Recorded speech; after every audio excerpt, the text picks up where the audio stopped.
Greetings and welcome to Faith Issues, Catholic Diocese of Nsukka.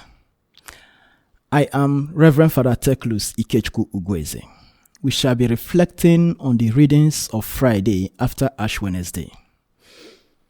It is on record that Christianity came into Nigeria in the 15th century through the Augustinian and Capuchin monks.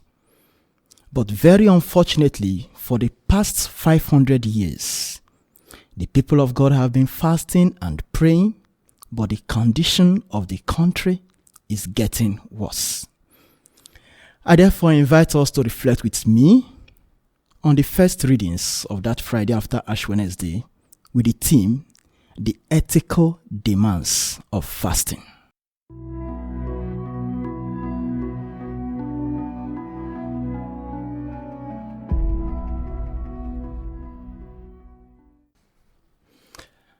First and foremost, among the many things that darkness could symbolize in the Bible, it is the silence of God. When God does not answer our prayers, it seems that darkness is our only companion. It was this kind of pitiable situation that the audience of Isaiah found themselves in Isaiah 58 from verse 1 to 9. A situation whereby they feared that God was no longer answering their prayers.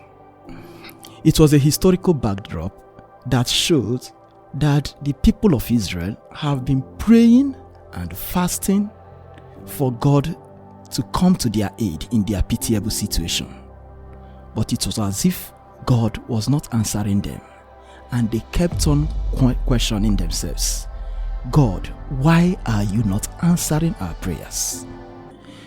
It is a complexity whereby for the Israelites, they are the victims, and for God, they are the victimizers. Israelites are seeking justice for themselves, but for those around them, they are oppressing them. To seek the Lord actually is to seek righteousness and justice.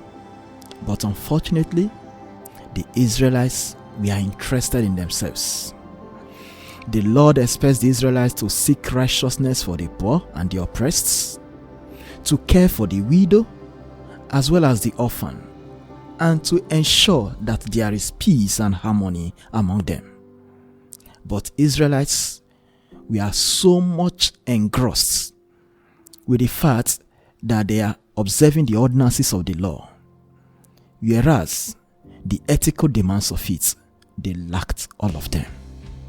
Now get the gist. For the fact that Israelites were willing to entrust their rituals to God without having that faith commitment to the social and the economic reform of the people, they remained in darkness.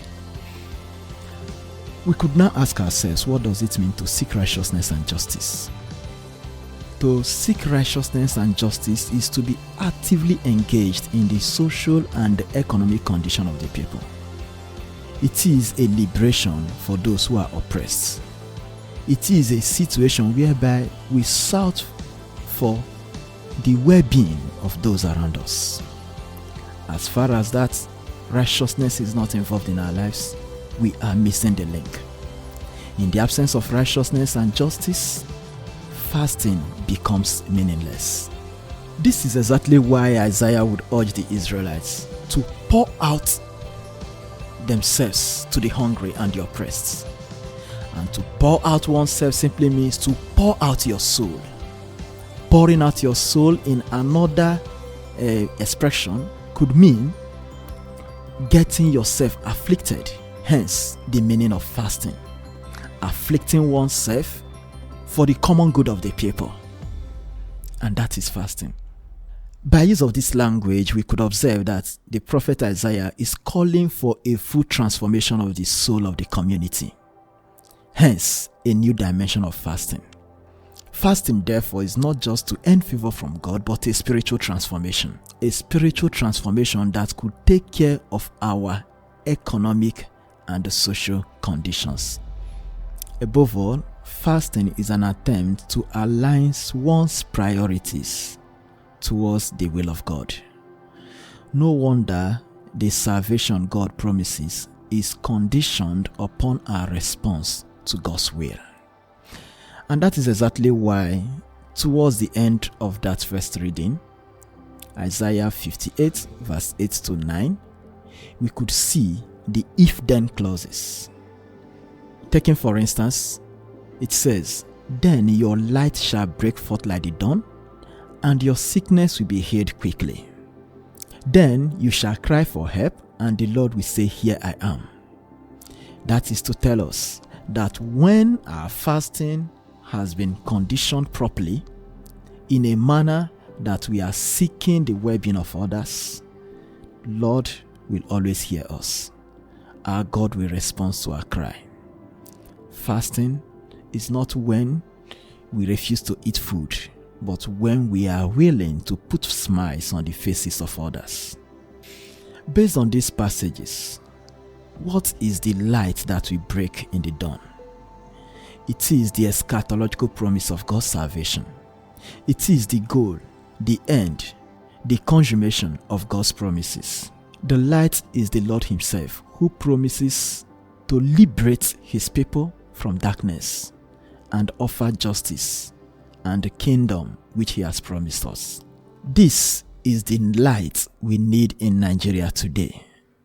And Nigeria Christians could draw this light if and only if we could understand its new dimension of fasting, which is the spiritual transformation of how we could take care of the economic and social condition of our neighbors. This spiritual transformation begins from the heart, extends to the family, and to the community, and everyone we encounter in this season of Lent. May God offer us the grace to actualize a new dimension of fasting and grab its ethical demands. God bless you.